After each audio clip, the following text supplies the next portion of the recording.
Hey everyone, in this video I'm gonna let you know whether you could request money from someone through the Zable app or not. So many payment apps including the Zable app offers the option to request money from someone. Here's how you can do it. First of all, you could go ahead and launch the Zable app on your device.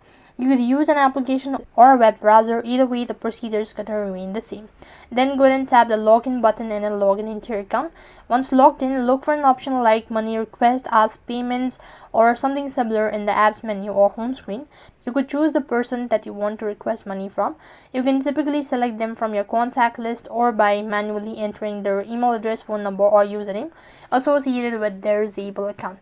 Then you could go ahead and specify the amount of money you wish to request. Make sure to double check the amount before proceeding, and you could go ahead and add a note or a message to accompany your request providing context or reason for the payment.